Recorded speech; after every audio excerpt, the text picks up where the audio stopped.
Hello, everybody, and welcome to Market Watch.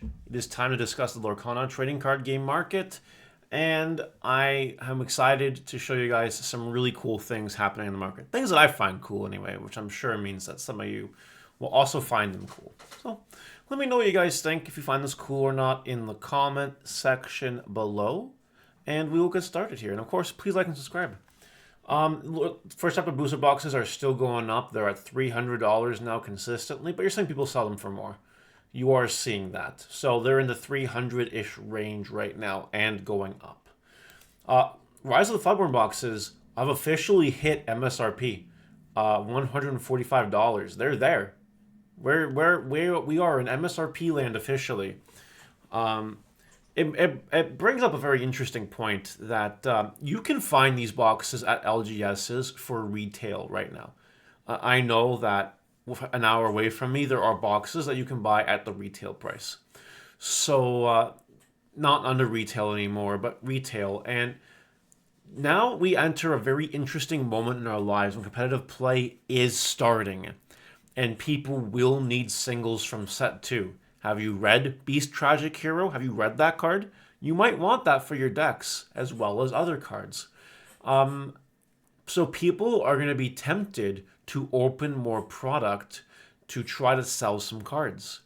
That means all these booster boxes are inevitably going to start rising in price now that an actual competitive scene exists. I'm not talking about people holding these one-off randomly large tournaments here or there in the States or whatever. I mean like real Ravensburger tournaments with 2,000 people. That's a big deal. A lot of people are going to need cards. A lot of people are going to try to max rarity their decks. We live in that world now. So you might start to see things like that happen where boxes start to push upwards a little bit. It's up to you if you want to play the game and try to ride that. Maybe buy some boxes for retail, maybe sell them in a few weeks for maybe 20, 30 buck profit or even more as we get closer to May. That's up to you if you think that's an educated decision. I'm not going to do that simply because I don't have time. And I haven't exactly done the cost benefit analysis yet to see if it's actually worth it for me, which I don't think it super duper is. But if this is something that interests you, you can definitely give it a shot, and maybe it might work out for you. Inkland's boxes are still really cheap though at 116. This will be like that for a while this is literally everywhere. Like everywhere. You can find these packs everywhere right now. They did a really good job of printing set 3.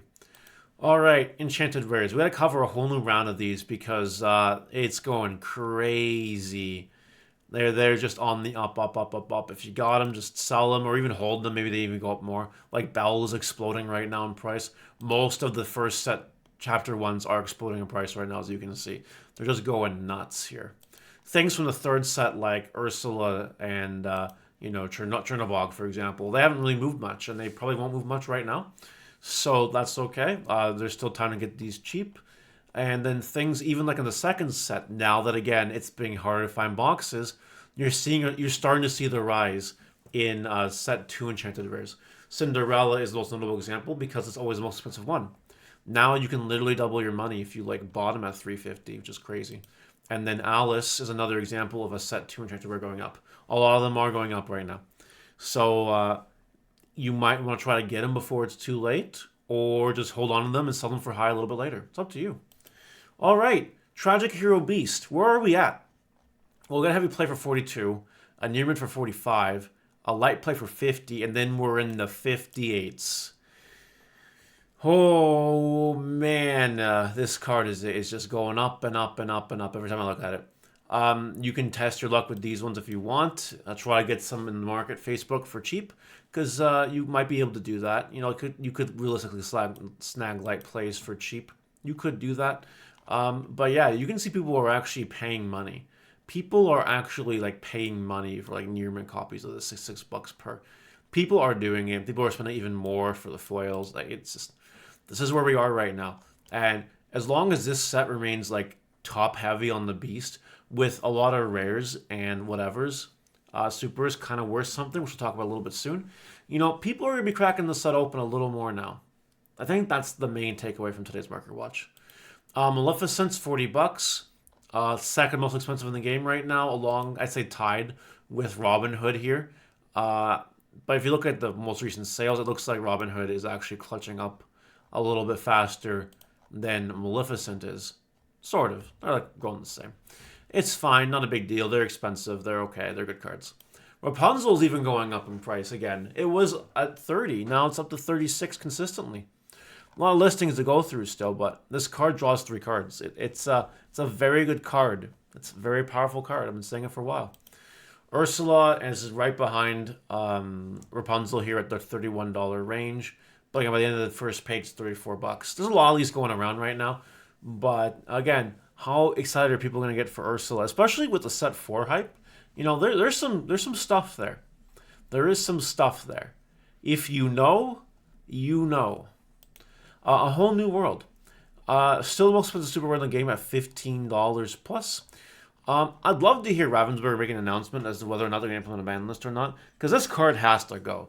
I don't care if it goes to 1 or 0, but this card needs to go. The more I'm testing this card, the more that if I go to Atlanta, I'm more likely to play a deck with this card in it. Because this card is just bananas. And, why not take advantage of broken cards if you can take advantage of broken cards? There's also a chance that I might play like Ruby Amethyst or Ruby Sapphire or something. But my favorite deck right now in the game is Amber Steel Songs. It's my favorite deck in the game right now. If I playtest anything more than anything else, it is that deck by a lot. So yeah, people like me are thinking a lot like Whole New World's crazy. And it is. Amethyst Steel plays this card. That's also crazy there too. Emerald Steel also plays this card. It's crazy there. The card's just amazing. It's very, very, very, very, very powerful. Mickey Mouse, Playful Sorcerer, as well as Goofy are just some examples of pre-sales for set 4 that have gone up.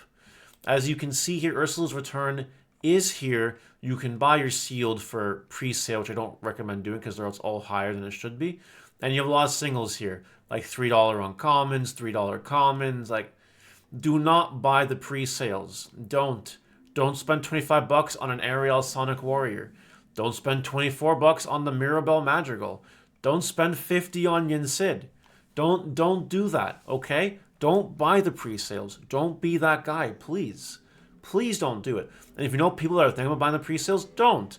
Point them to set 2 and set 3, where shit tanked as soon as the set came out. Sure, there was a little bit of bounce back in set 3 and a little bit in set 2, but it doesn't matter. It's going to be a lot lower than what it is right now.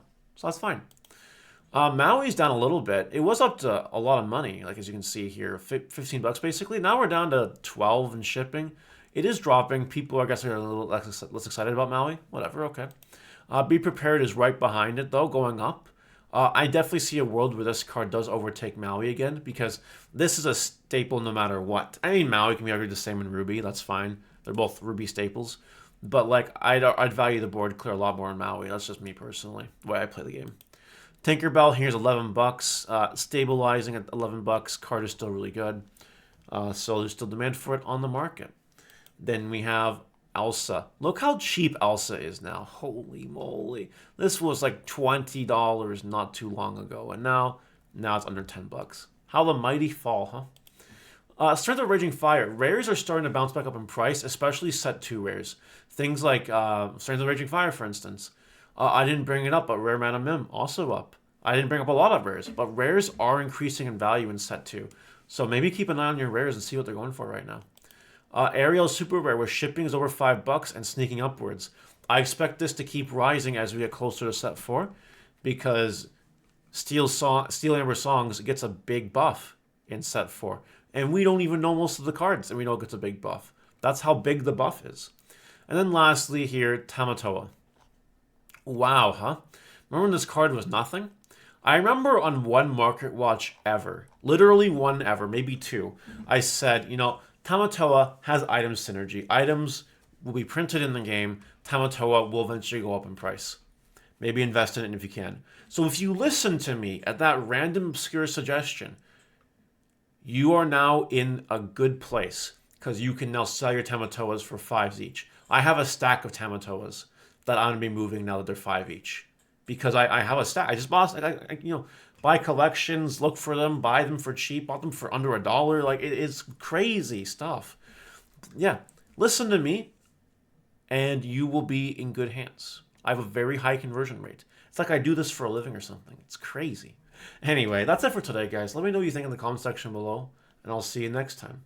Bye.